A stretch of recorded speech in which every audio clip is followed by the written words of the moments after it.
devosi kerahiman ilahi ini dalam liturgi gereja. Nah, hari Minggu kerahiman ilahi itu diumumkan pertama kali pada tanggal 30 April tahun 2000 ya. Tepat dengan proses kanonisasi Santa Faustina oleh Paus Yohanes Paulus II. Kita ketahui seperti yang dikatakan tadi bahwa Santa Faustina mendapat anugerah istimewa dari Allah untuk bisa melihat, artinya bercakap secara pribadi dengan Yesus soal bagaimana dia juga, Santa Faustina ini mempunyai sikap olah doa yang sangat-sangat intens dengan kerahiman ilahi, dengan luka Yesus yang di tangannya dan di lambungnya Yesus ini. Nah, itu rahmat yang semacam itu yang diterima oleh Santa Faustina.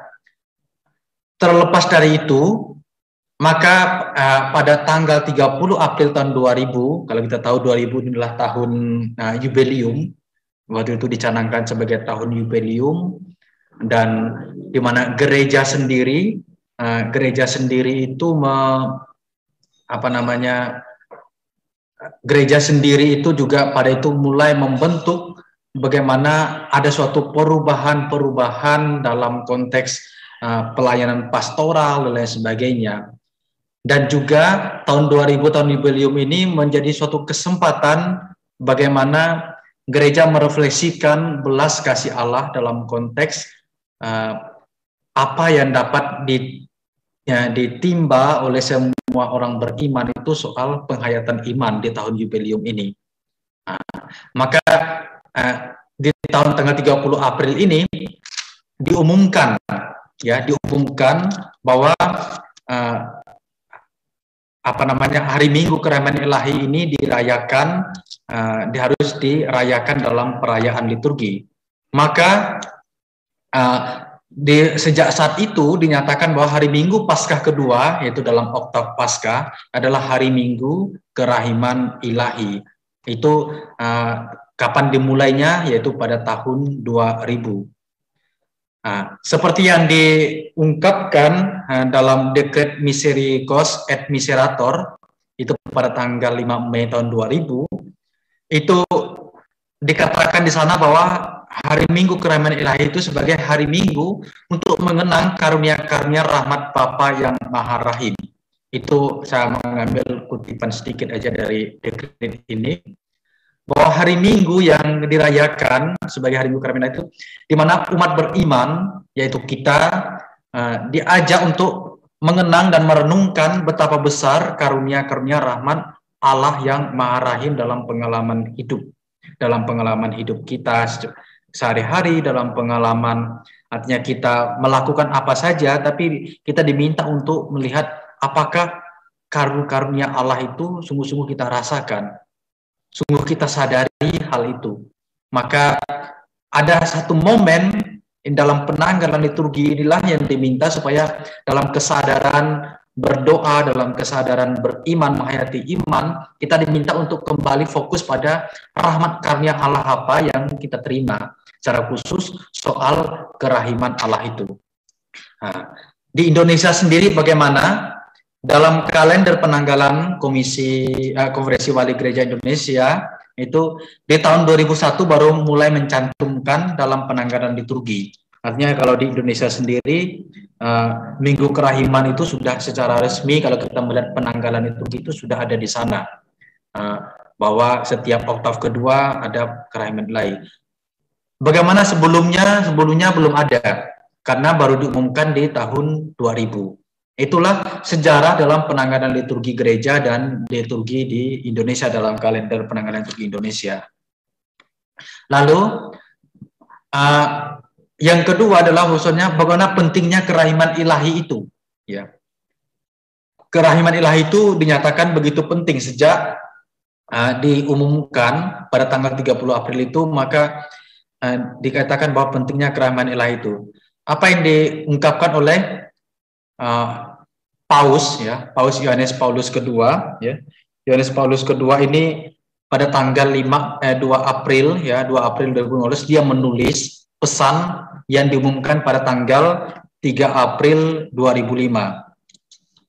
Apa yang dikatakan oleh Paus Yohanes Paulus kedua? Dia mengatakan begini dalam pesannya, sebagai karunia kepada umat manusia yang kadang nampak bingung dan tersesat oleh kuasa kejahatan, egoisme, dan ketakutan, Tuhan yang bangkit menawarkan kasih-Nya yang mengampuni, mendamaikan, dan membuka kembali hati bagi kasih. Inilah sebuah kasih yang mempertobatkan hati dan memberikan damai. Betapa dunia perlu mengerti dan menerima kerahiman ilahi. Tuhan yang menyatakan kasih Bapa dengan wafat dan kebangkitan-Mu, kami percaya padamu dan dengan yakin mengulangi kepadamu hari ini. Yesus, Engkau andalanku, limpahkan kerahiman atas kami dan atas seluruh dunia. Artinya dalam refleksi Paus, kita tahu kalau 3 April 2005 ini saat akhirnya hidup Yohanes Paulus kedua sebenarnya. Dia begitu menyatakan pentingnya kerahiman ilahi ini karena dia melihat bahwa ini sebagai satu karunia yang diberikan kepada kita. Karunia adalah suatu rahmat yang Allah berikan tanpa manusia meminta pun Allah itu sudah memberi. Itu artinya dalam arti konteks rahmat atau karunia, bahwa kemurahan hati Allah lah, belas kasih Allah lah yang memberikan karunia itu kepada kita. Kadang itu ya dalam kehidupan kita itu membuat kita penuh dengan kebingungan, kadang itu tersesat, atau kadang mungkin itu penuh kesulitan karena ada kuasa kejahatan, egoisme, dan ketakutan. Maka dalam situasi yang demikian, ya Tuhanlah yang bangkit, Tuhan yang bangkit itu menawarkan kasih-Nya yang mengampuni, mendamaikan, dan membuka kembali hati bagi kasih. Artinya di tengah situasi-situasi yang mungkin membuat kita bingung, membuat kita tidak bisa nyaman, atau mungkin dalam situasi-situasi dosa dan lain sebagainya, justru di sini Tuhan menawarkan kepada kita yaitu kasih yang mau mengampuni, mendamaikan, dan membuka kembali hati kita bagi kasih Allah. Artinya kita diberi suatu tawaran bagaimana hidup itu penuh dengan pengampunan, hidup penuh dengan pendamaian, dan kita itu mau membuka hati kita bagi Allah. Maka pentingnya kerahiman ilahi dalam konteks refleksi Paus ini yaitu mengajak kita untuk melihat diri kita sebagai pribadi yang diampuni, pribadi yang mau didamaikan relasi kita dengan Allah. Didamaikan berarti apa? Dosa yang memisahkan keterpisahan kita dengan Allah itu disatukan lagi karena kasih Yesus yang sengsara, wafat, dan bangkit. Oleh sebab itu, betapa dengan tanda seru ya Paus ini menulis betapa dunia perlu mengerti dan menerima kerahiman ilahi. Itu tentu akan menjadi tugas kita bersama.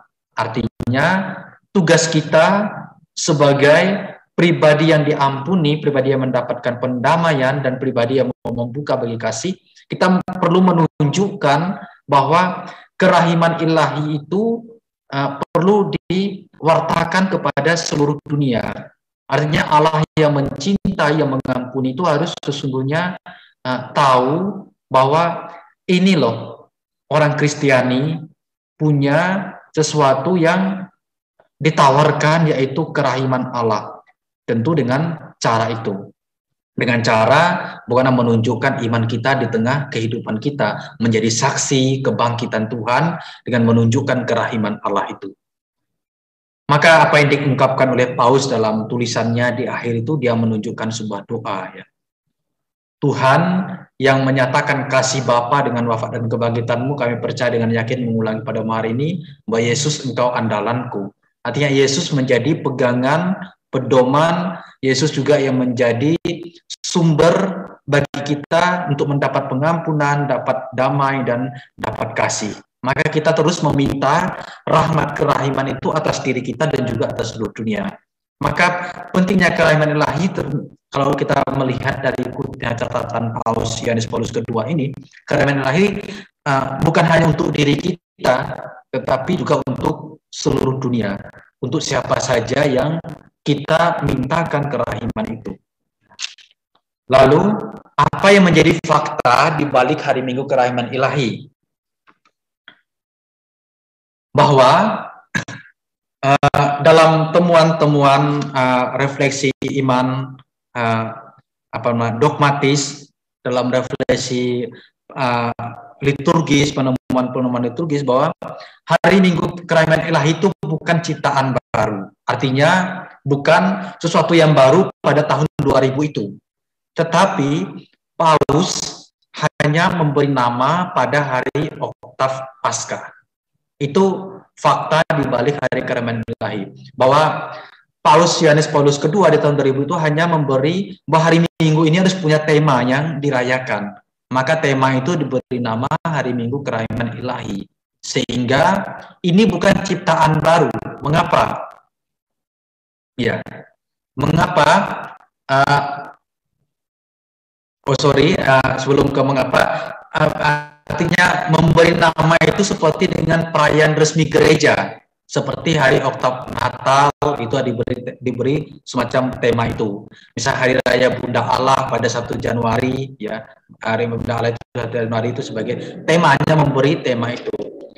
Mengapa? Karena bukan ciptaan baru, karena doa-doa dari perayaan Ekaristi hari Minggu Kerahiman Ilahi itu, lalu bacaan-bacaan yang dibacakan. Bacaan pertama itu dari Kisah Para Rasul, ya. Bacaan kedua dari surat pertama Rasul Yohanes, lalu bacaan ketiga itu bacaan Injil itu dari Injil Yohanes tentang Thomas yang tidak percaya kalau Yesus bangkit, tapi dia percaya kalau dia harus mencucukkan tangannya di bekas lukanya Yesus, nah itu tangan dan lambungnya. Jadi doa-doa, bacaan-bacaan dan mazmur pada hari Minggu Kerahiman Ilahi pada minggu ini itu secara umum dikemas, ya, dari dulu sebelum tahun 2000 itu sudah menceritakan bagaimana tentang kerahiman ilahi itu. Kerahiman ilahi yang bagaimana? Kalau kita menyimak, ya, doa-doa, bacaan-bacaan dan mazmur itu, kita melihat bagaimana itu Allah itu menghadiri, ya, Allah yang bangkit itu menunjukkan, menyapa para muridnya yang hadir dengan penuh ketakutan itu dengan damai sejahtera bagi kamu. Hanya di sana ada ungkapan damai. Lalu di sana juga ada kuasa untuk mengampuni yang diberikan oleh Allah kepada para murid. Kalau engkau mengampuni dosa sesama orang lain, maka dosanya diampuni. Kalau engkau membiarkan dosamu tetap ada, maka dosanya pun tetap ada. Itu adalah kuasa pengampunan yang diberikan oleh Yesus kepada para murid. Dalam tradisi kita, dalam tradisi Katolik, itulah yang diberikan dalam kuasa tabisan imaman. Artinya dalam sakramen tobat yang diberikan oleh para imam, ya, ketika ada peniten yang mengaku dosa lalu imam memberi absolusi, itu absolusi untuk memberikan pengampunan dosa, jadi menghapus dosa. Itu adalah kuasa tabisan imaman yang oleh gereja dilihat dan dimaknai, direfleksikan sebagai sakramen tobat itu.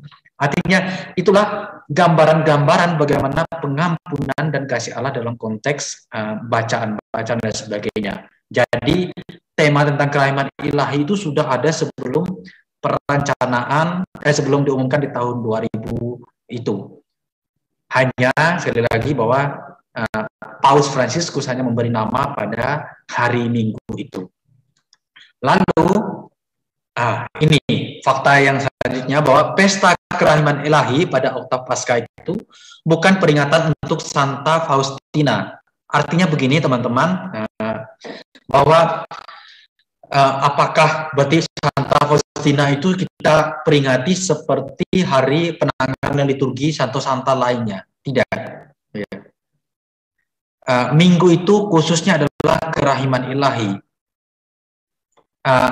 Peringatan Santa Faustina itu bukan pada hari Minggu besok atau Oktav kedua, karena untuk Santo-Santa itu ada tanggal-tanggalnya. Misalnya Santo Fransiskus kita peringati tanggal tertentu, Santo Vincentius kita peringati tanggal 27 September misalnya. Ya. Santa Teresia Avila itu adalah peringatan orang kudus. Tapi hari Minggu itu adalah pesta kerahiman ilahi. Karena mengapa? Karena tidak ada disebutkan nama Santa Faustina dalam doa-doa yang kita rayakan dalam oktav Paskah itu. Di mana perannya Santa Faustina nanti kita akan melihat di wahyu pribadi nanti ya. Nah, fakta yang selanjutnya adalah bahwa devosi kerahiman ilahi ini didasarkan pada wahyu privat Santa Faustina, bahwa Santa Faustina dalam pengalaman imannya sebagai seorang biarawati dan juga sebagai orang yang menaruh devosi kepada kerahiman Allah, dia ini sebelum diumumkan di liturgi dalam oktav Paskah itu, dalam pengalaman imannya sebelumnya itu dia sudah punya devosi semacam itu. Dan karena dia mengalami suatu wahyu pribadi perjumpaan dengan Allah dalam bukunya yang mungkin teman-teman pernah lihat ya, mengenai buku wahyu yang ditulis oleh Santa Faustina. Dia melihat apa yang mendengar dan mendengar lalu menulis apa yang dikatakan oleh Yesus dalam pesannya secara pribadi kepada Santa Faustina itu. Lalu bagaimana kerahiman ilahi dalam tradisi Katolik? Kerahiman ilahi dalam tradisi Katolik, bahwa itu selanjutnya perayaan kerahiman ilahi itu sudah tampak dalam tradisi kuno. Artinya tradisi kuno gereja dalam penanggalan liturgi lainnya, dan sudah diungkapkan dalam liturgi hari Minggu Paskah kedua. Artinya sejak gereja artinya mempunyai suatu penanggalan liturgi yang sistematis seperti sekarang ini, sebelum tahun 2000 itu sudah ada tradisi bahwa ada suatu perayaan kerahiman ilahi, maka itu juga diungkapkan dalam liturgi. Maka liturgis itu dalam perayaan liturgi sebenarnya yang hari Minggu Paskah kedua ini sebenarnya dipusatkan pada kerahiman ilahi dan pengampunan. Artinya pada bagaimana Allah yang mengasihi dan menunjukkan pengampunannya kepada kita. Itulah pusat dari liturgis. Maka dalam doa, dalam bacaan, dan bahkan homili para imam pun, dalam panduan homili untuk para imam,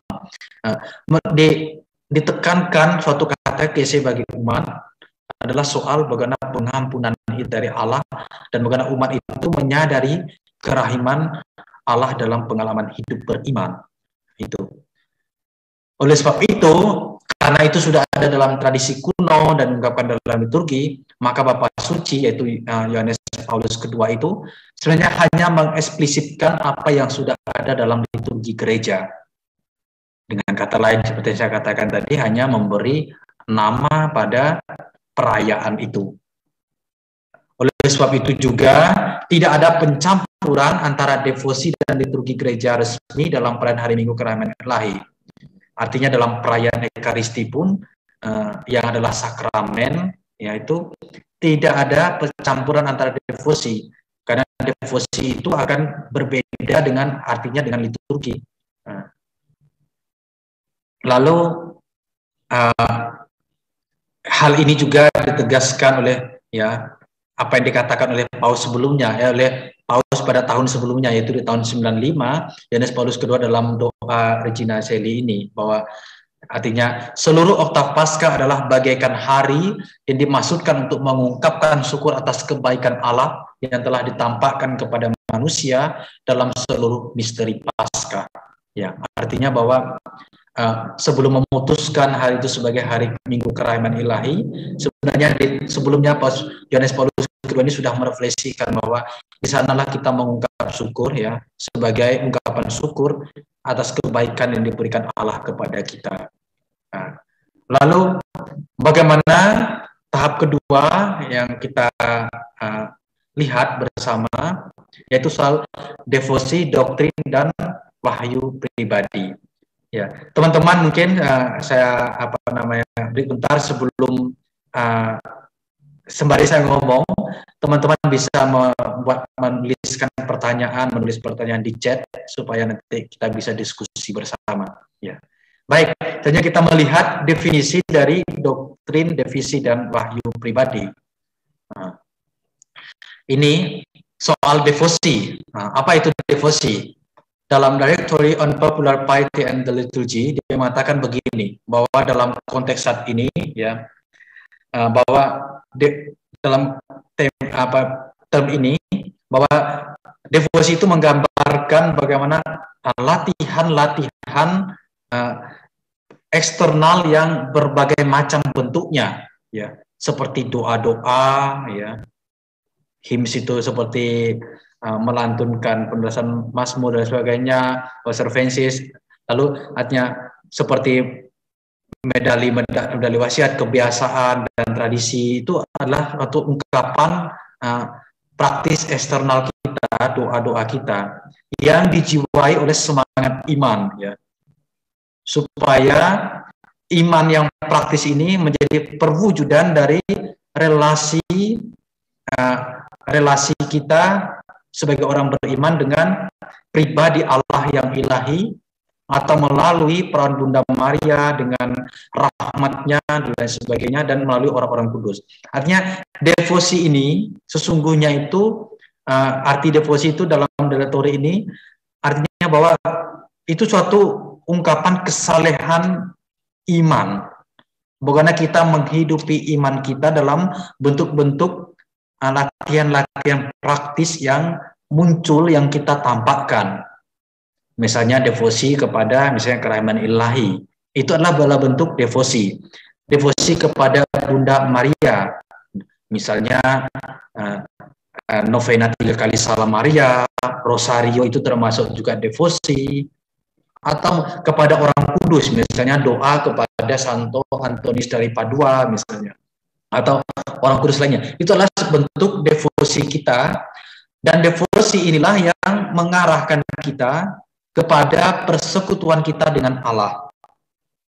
Artinya tindakan kesalehan yang kita lakukan dalam olah doa devosi ini mengantar kita untuk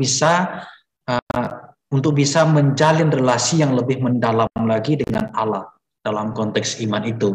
Sumbernya nanti kita bisa melihat dari misalnya ini Konsili Trente, ya, lalu dalam dalam ini surat ensiklik Mediator Dei, dalam Sacrosanctum Concilium, dalam Lumen Gentium. Jadi itu kalau teman-teman ingin nanti mendalami apa sih makna devosi lebih mendalam.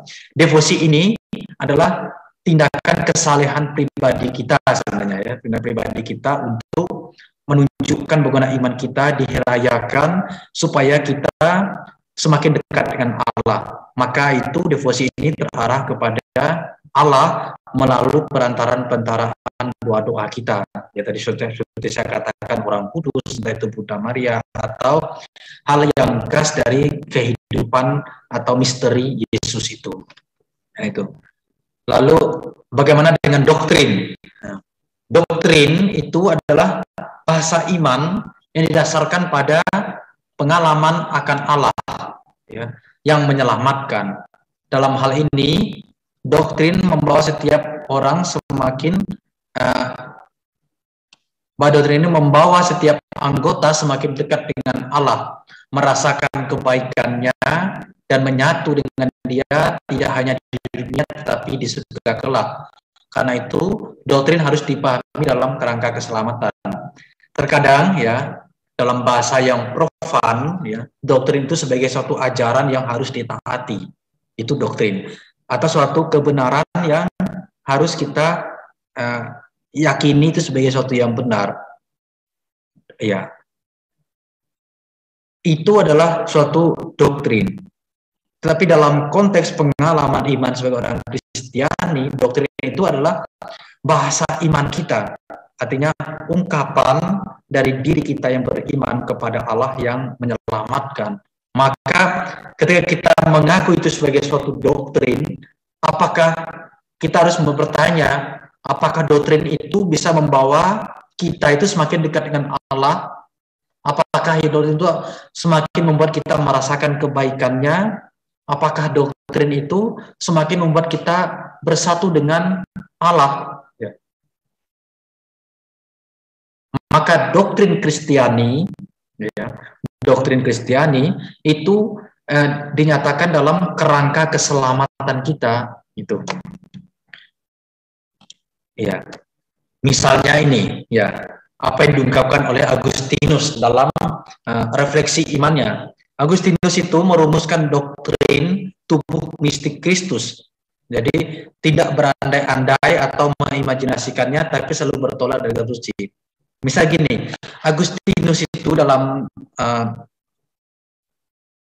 tulisannya, dalam refleksi imannya, ya, dalam buku Confessionesnya itu dia mengatakan bahwa tubuh dan darah Kristus itu, tubuh dan darah Kristus itu sesungguhnya itu, sejatinya itu yang kita terima dalam berupa roti dan anggur.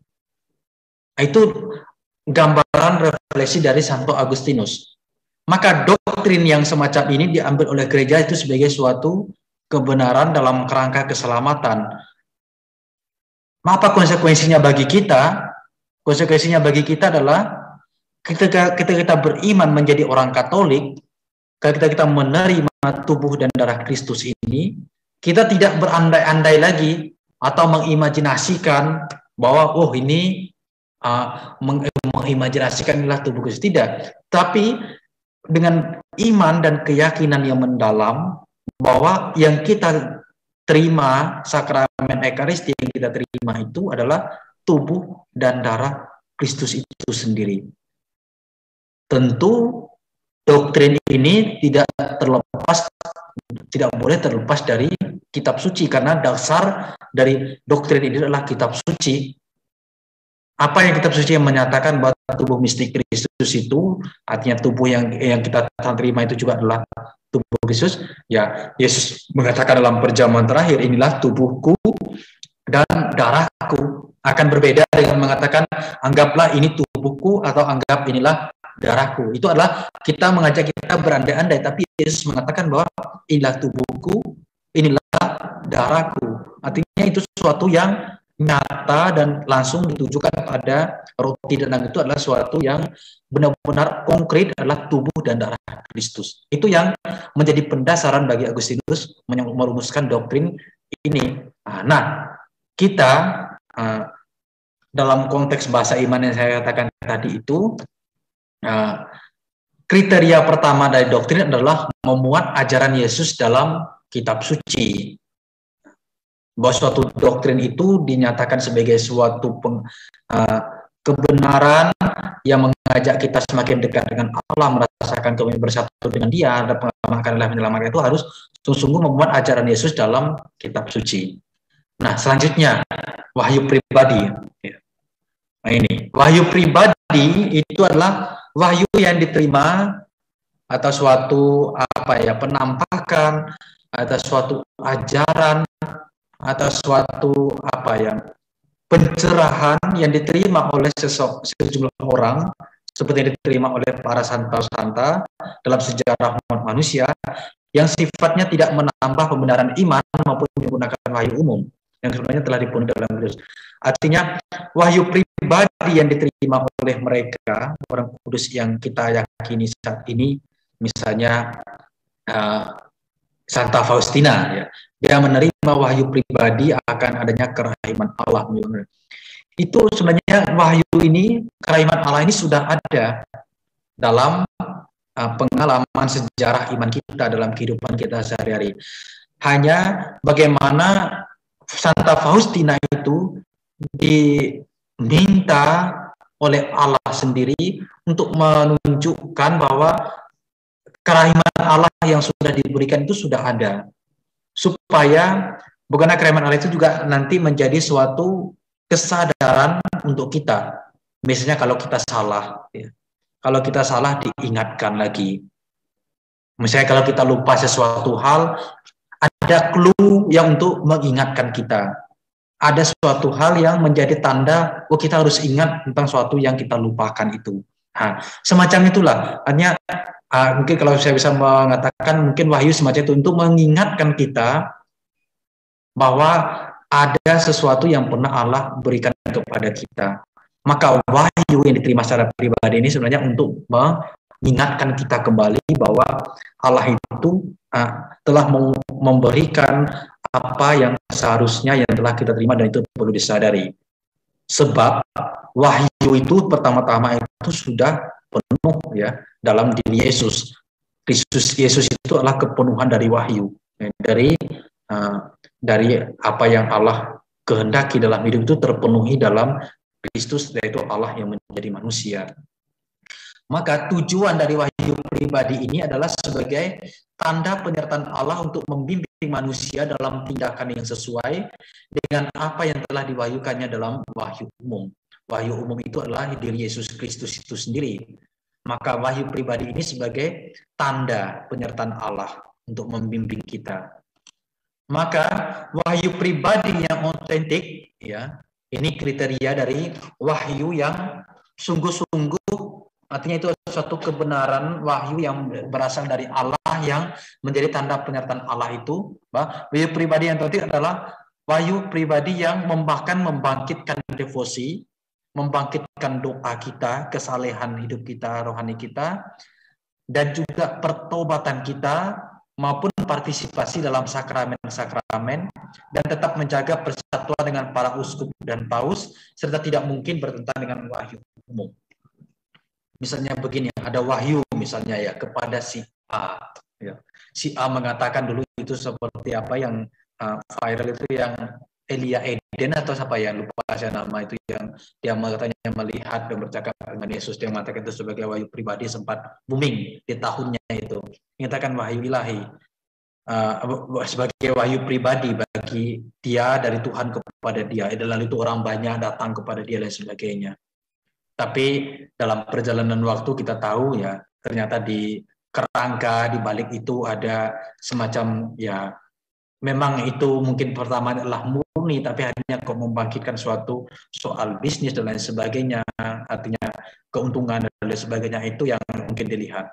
Maka yang kriteria yang kita lihat adalah bagaimana wahyu pribadi yang otentik itu, apakah wahyu ini, misalnya si A ini menerima wahyu dari Allah, apakah wahyu ini membangkitkan sikap doa kita, apakah mengajak kita untuk hidup dalam semangat pertobatan, apakah wahyu yang diterima itu membuat orang semakin terlibat dalam sakramen-sakramen. Bisa saja ya, dengan katanya dengan mengakui bahwa wah saya mendapat wahyu. Wahyunya adalah kita tidak boleh merayakan sakramen taubat. Nah, tentu ini akan menjadi suatu yang berbeda, berbanding terbalik dengan apa yang menjadi wahyu yang otentik.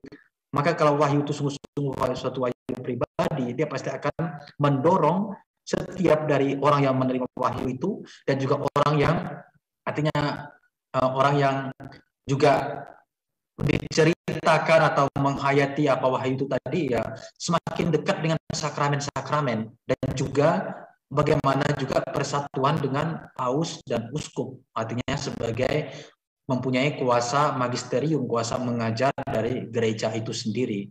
Nah, inilah kriteria bagaimana wahyu pribadi itu dapat diterima sebagai suatu perayaan, sebagai suatu hal yang dapat mendorong iman kita, mendorong semangat kesalehan kita, dan juga relasi kita dengan Allah, dan juga relasi kita dengan sesama.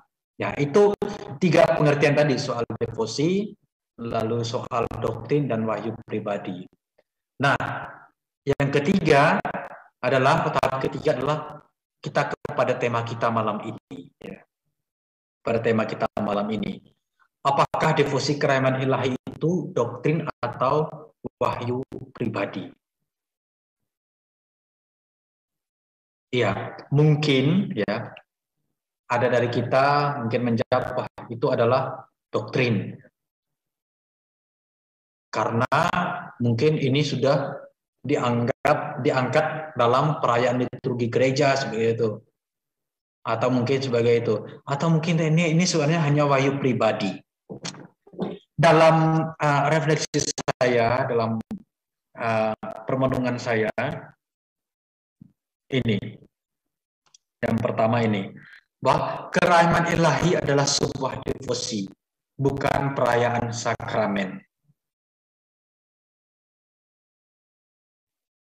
Artinya bahwa kerahiman ilahi yang dinyatakan kepada kita itu melalui Santa Faustina tadi dalam ini, dan juga sebelum-sebelumnya itu memang sudah diungkapkan dalam perayaan liturgi, itu adalah sebuah devosi, bukan perayaan sakramen, karena sakramen kita hanya 7 ya, sakramen Ekaristi, ya, dan lain sebagainya, baptis, krisma dan lain sebagainya. Tapi ini hanyalah sebuah devosi. Maka dalam perayaan liturgi hanyalah tema untuk merenungkan misteri Allah yang mengasihi dan mengampuni, karena sesuai dengan doa baca dalam liturgi itu.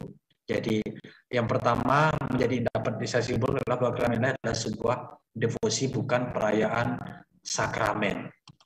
Lalu devosi ini, karena kerahiman adalah sebuah devosi, maka devosi merupakan tindakan kesalehan, bukan tindakan liturgi. Ya. Artinya adalah ungkapan bagaimana kita menghayati iman kita. Tindakan menghayati iman kita itulah bisa kita rayakan di luar liturgi. Misalnya di luar perayaan sakramen Ekaristi, liturgi gereja, kita bisa mengungkapkan tindakan kesalehan itu dengan berdoa. Ya. Kita tahu bahwa ada kelompok, ya, mungkin dari kita juga ikut kelompok untuk mendoakan doa kerahiman ilahi di jam 3 sore.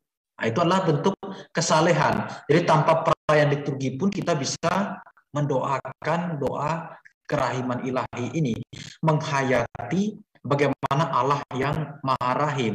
Bagaimana kita juga bisa mendoakan diri kita dan juga mendoakan dunia untuk memperoleh kerahiman ilahi. Nah, itu sebuah devosi. Maka devosi itu merupakan tindakan kesalehan, bukan liturgi. Sementara itu, sedangkan sakramen-sakramen gereja itu menjadi tanda Allah yang menyelamatkan. Jadi itu. Lalu selanjutnya, kerahiman ilahi ya, dapat dikatakan sebagai doktrin dalam kerangka pengalaman akan Allah yang menyelamatkan. Artinya, kerahiman ilahi itu sebagai kebenaran iman, ya, sebagai suatu kerangka bahwa ini merupakan penghayatan iman kita, itu dalam kerangka Allah yang menyelamatkan kita. Artinya Allah yang Maha Rahim, mengampuni dan mengasihi manusia. Kalau tadi kan dikatakan doktrin itu harus berdasarkan kitab suci, ya, kehadiran Kristus dan berdasarkan kitab suci.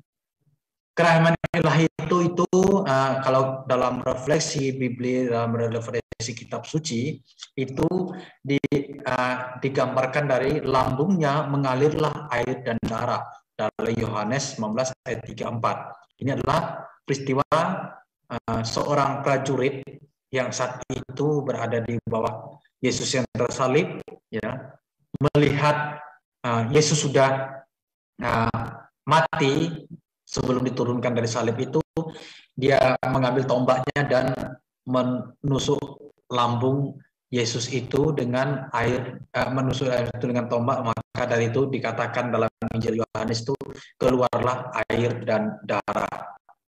Sebenarnya ya, dalam penulisan Injil Yohanes 19:34 itu, dia itu sebenarnya ingin mengacu pada hari pendamaian orang Yahudi, ya.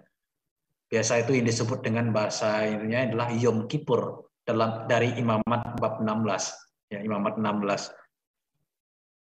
Apa yang menjadi khas pada hari pendamaian orang Yahudi ini, ya, dan harinya menjadi bahasa simbolis dari Yohanes penulis Injil ini, bahwa ketika hari pendamaian, ya, seorang imam besar itu harus masuk ke bait Allah.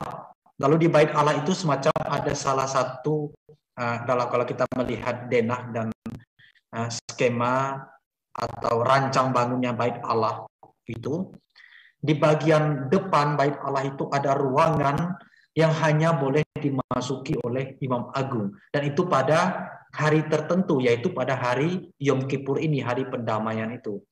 Di dalam itulah di dalam ruangan itulah Imam Agung itu menyembelih domba, lalu darahnya itu dioleskan pada altar di situ. Itu sebagai tanda bagaimana orang Yahudi, orang Israel itu mendapat rahmat pengampunan dari Allah. Artinya dosa-dosanya dosa-dosa manusia itu didamaikan dengan Allah. Maka di sana artinya bahwa rekonsiliasi, perdamaian antara Allah dan manusia, dan juga dosa-dosa manusia diampuni karena kerahiman Allah. Itu latar belakang dari hari pendamaian ini. Maka darah ini menjadi gambaran pendamaian bagi Allah, hubungan Allah dan manusia. Kalau kita melihat di Injil Matius kalau tidak salah, bagaimana ketika Yesus wafat itu, ya, setelah berseru dengan suara nyaring, ya Allah, lalu suara petir, lalu digambarkan oleh penulis Injil itu bahwa tirai bait Allah itu terbelah menjadi dua. Itu artinya tirai yang memecah, yang menjadi penghubung, yang menutupi Imam Agung tadi yang persembahkan itu dengan umat yang berada itu terbelah, artinya terbuka. Itu sebenarnya ingin menggambarkan bagaimana hubungan manusia dengan Allah itu sudah tidak lagi ditutupi oleh tirai, tetapi justru manusia itu bisa berelasi secara langsung dengan Allah karena rahmat pengampunan itu. Itulah gambaran hari pendamaian atau Yom Kippur. Dalam Injil Yohanes 19 ayat 34 itu dilukiskan sekali lagi oleh Injil Yohanes bagaimana dari lambung Yesus itu mengalir air dan darah. Mengapa ada air? Ya, darah itu yang mendamaikan, dan gambaran air itu kalau kita teringat dalam pertemuan Yesus di awal dalam Injil Yohanes bahwa orang yang menerima Yesus itu akan dibaptis melalui air dan darah. Ya. Air itulah yang menghidupkan, tanda pembaptisan, tanda sebagai satu gambaran bagaimana kita menjadi pengikut Yesus adalah manusia baru yang dibaptis dengan air dan darah. Darah itu karena pendamaian karena dosa-dosa kita, dan air yang kita terima itu adalah yang menghidupkan. Artinya bahasa simbolis yang digambarkan, yang ditulis oleh Yohanes ini dalam Injil Yohanes ingin menunjukkan bahwa kerahiman Allah itu nyata bagi setiap diri kita yang menerima pengampunan dan yang mau hidup baru dalam pembaptisan dalam karunia Allah. Nah, itulah gambaran bisa kalau gambaran bagaimana mungkin ini bisa dikatakan doktrin, dapat dikatakan doktrin sebagai kerangka pemahaman akan Allah yang menyelamatkan. Namun di sisi lain, ya, saya tadi katakan bahwa kerahiman ilahi adalah doktrin sebagai suatu kebenaran kerangka pemahaman. Tapi devosi, ada kata devosi sebelum kerahiman ilahi, bukan suatu doktrin dalam arti keharusan untuk berdevosi atau praktik doa bagi seluruh umat Katolik. Ya. Artinya kita punya kebebasan, ya teman-teman, kita punya kebebasan bahwa ya setiap orang bisa saja bagaimana menunjukkan ungkapan kesalehannya. Ya. Ada orang yang merasa feels of liturginya, artinya rasa berimannya, bukan dia mengungkapkan imannya dengan cara rosario, itu salah satu bentuk devosi. Ada mungkin orang yang tidak nyaman dengan rosario, mungkin dengan devosi kerahiman ilahi. Hanya itu adalah sebagai, saya tidak mau mengatakan itu soal rasa, ya, tapi sebagai sesuatu yang membuat bagaimana mendekatkan relasi kita dengan Allah. Mungkin nyaman dengan cara berdoa semacam itu. Maka devosi kerahiman Allah itu bukan doktrin, karena kalau suatu doktrin itu berarti ya kita harus mendoakan itu. Tetapi yang menjadi doktrin dikatakan sebenarnya adalah bagaimana kerahiman ilahinya ini sebagai kerangka pengalaman Allah yang menyelamatkan, tapi devosinya itu bukan. Tanpa devosi ini, ya, kita hendaknya selalu menyadari bahwa betapa Allah memberikan pengampunan dan kasih-Nya kepada kita. Artinya meskipun kita tidak mendoakan devosi ini, ya kita harus selalu sadar bahwa Allah itu mengampuni kita. Ya. Harus sadar bahwa kita adalah manusia yang diampuni. Maka dalam puncak dari devosi ini, kalau bagi kita yang menghidupi devosi ini adalah sakramen tobat yang kita terima.